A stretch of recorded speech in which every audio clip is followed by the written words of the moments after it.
Hello, let's get into it right away. You saw the thumbnail, you know what's about to happen.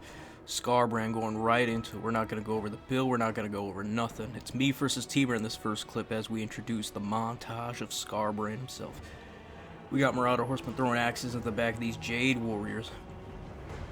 We got a box, big box. All these Iron Hail Gunners ready to rip. We got nothing but Bloodletters, Exalted and Regular, just coming in. And that's the build. Scarbrand, Marauders, Bloodletters, both Exalted and Regular. So 5 Regular, 3 Exalted. One of them being Hellforge Host, excuse me. Watch this. Scarbrand's about to wrap a nice fatty breath. Cut those Iron Hail Gunners in 2.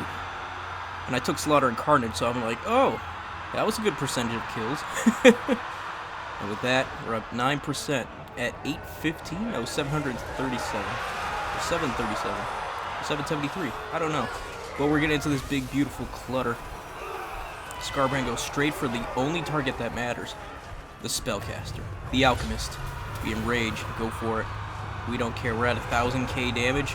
Every attack's gonna be a chunk of his HP. We're gonna keep trying to kill him till he's dead. And boy, is he almost dead. Unfortunately, Scarbrand's enrage is a lot longer than the one he cast around him, so I was able to micro him out of there, and I was too busy. I should have chased and finished the job, but you know what? It's hard to micro all this. Because the goal is not to let a single Iron Hail Gunner shoot a single bullet. And they got a few shots off, but you know what? That's alright. We got a lot more kills than he does right now. Oh, man. And TMiR's no slouch, so usually he plays with some fun matches, some fun stuff. He avoids the hardest meta stuff. But here, this was a formation I don't think I was going to be able to break at all. Looking at this with the build, no. And thanks to Pigman for suggesting this build. You guys will see something similar in the next two games as we show. And Scarbrand going in! Oh, not a single bullet. Hellforge Host already maxing 150 kills. Ooh, that's going to be beautiful. And here it is, the sword, dropping swords. Goodbye, Jade halberds and everything. We just gotta get rid of all the halberds and get rid of all the guns, and we're good. Fortunately, I was too careless and let that damn caster live. Could just easily chase him off while the Bloodletters here peel off all these gunners, Jades, and everything. Ugh, such sloppy work on my end. Luckily, he brought his Lord on foot, so these Exalted Bloodletters will have an easier time trying to cut into him. At 56 melee attack, yeah, they'll be able to do it pretty easy. Plague of Rust on my Bloodletters. Interesting choice. Now, here's the easy call. It could have easily been, what is that? Final Transmutation, right? Final Trans would have just murdered most of this build easily. Had I not had Scarbrand just go in there and kill right away.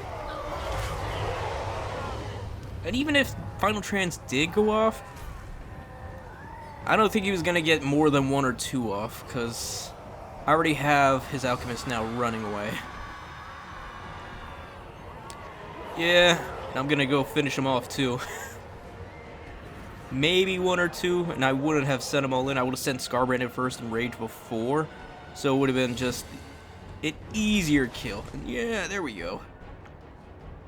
Assuming TMiR let me. And yeah, here it's just a slaughter now. We collected skulls for the Skull Throne! Blood for the Blood God. Yeah, and I was actually pretty surprised this worked at all. I understand it's a rush, but damn. I didn't think it was going to go that well. Slaughter and Carnage up to 21%. Really regret taking Slaughter and Carnage. Don't really need it. I'd rather have taken, I think the Breath is fine. Maybe swapping out these Marauder Horsemen for some Furies, maybe get some dogs instead too for some of these abilities. But I just find the Marauder Horsemen great in dealing with, I don't know, large entities in case Scarbrand's trying to kill quick and just chase down anything.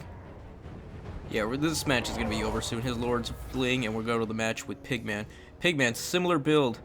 5 Bloodletters, 3 Exalted ones, 2 Furies, and a Chariot going into Cathay. 3 Furies, yeah. A little different, makes sense. Don't want everything to be the same. He didn't take Slaughtered Carnage, he just took the Enraged ability. And he is trying to bob and weave and bob, pick his point with Scarbrand. Try to open up lines right now with those chariots. Just try to shut down all their shooting as quick as you can and just bum rush. Furies will handily beat those Onyx Crowmen. And here goes the Enraged ability, just hitting every ranged unit he can with the Enraged ability so that they engage instead of shoot. And then just tries to pick them off. The Hero Hammer his opponent brought, who I do not even know the name of, is right now going into all that front line, trying to get those Hellforge hosts. And while that's doing that, Pigman's going to try to clear up all the shooting. So all that's left is easy money. And that's why I like this build. It just exuberates everything I love about Khorne. Just a big rush inside. No remorse. All the bloodletting.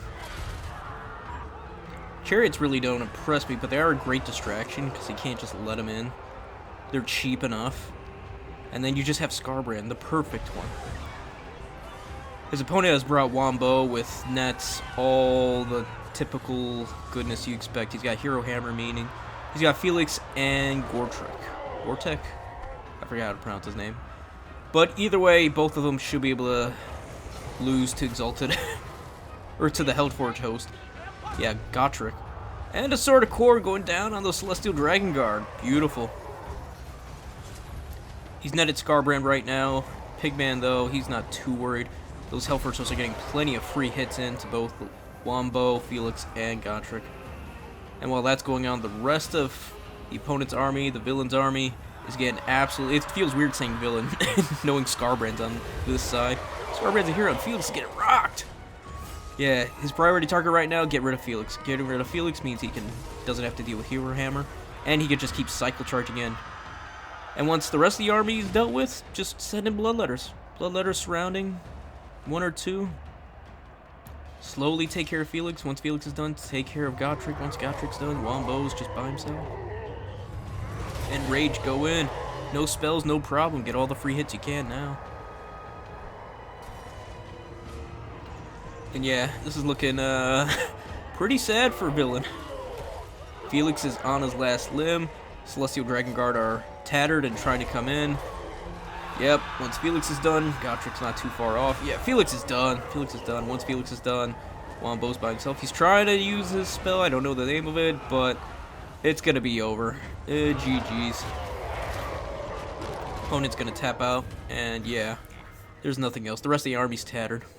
Alright, on to the last game, the third game. These are quick. Pigman is no joke. And this is a real good game, because this is an RTK player. Assuming it's a real RTK player. I don't know if this is a tournament or not. I didn't get too much info. We got three great weapon Minotaurs. Bloodbrew Behemoth Scarbrand again, just with the Enraged ability. I believe it's nothing but Marauders, Marauder Horsemen, and it looks like one Dogs as well. We got Questy Knights, Grail Knights, and by Questy Knights, I think it's the ROR variant, I'm not sure. Yeah, all those Pox Arrows, just trying to weaken those Minotaurs as they try to punch through the back lines and get into these Pox Arrows. And I'm surprised how well the Marauder Horsemen, even though they're not throwing their axes, are great at charging into 300 value units and just deleting them.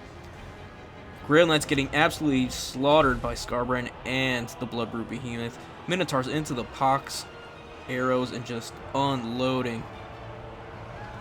Honestly, this makes me think, because my train of thought is just bring the dual axe ones. Why bring the great weapon ones? But I guess with this many knights it makes sense. But the dual axe ones would clear the Poxes quicker, and the amount of kills they gain for their blood greed would increase so many fold versus the great weapon one. Just end up getting there quicker. But I don't know, I guess just having them just in case you deal with way too many knights. And this is one Grail Knight, so Grail Knight with the Fae. Flesh of Stone not helping really, because Scarbrand has his faithful magic damage. Lama Sif is in there. I believe there's also a Paladin, maybe? I'm not sure. Grail something? I'm not sure. I'm not familiar with Bretonnia, even though they are just routing all over. Just mass routing. Minotaurs just trying to clean up. Scarbrand and the Bloodbrew making their way to the Enchantress now, trying to fend off these Grail Knights, who are having a hard time. I mean, it's a lovely, lovely Bloodbrew Behemoth. She has to run away, leaving these Grail Knights, and I believe the ROR Questing Knights, yeah, to their doom. To their doom, yep, they falter. That just leaves Scarbrand in here, and the RTK player taps out. It was just too much. Too much. Tighter, I don't even know how to pronounce that. Yeah, and Scarbrand didn't even get his full value. He's just there to enrage. Scarbrand is good now. He's usable, but I don't know about good. Just usable, I guess, in certain matchups. And yeah, GG's Pigman, and thank you for sending in these clips as well. I always appreciate it. And if you appreciate it, please like, sub, follow me here on YouTube. Come see the stream, come play on the stream, maybe get your own replay. And I appreciate all the help you guys are giving me. Alright, folks, with all that said, y'all have a good one. Peace, and goodbye for now. Skulls for the Skull Throne, blood for the Blood God.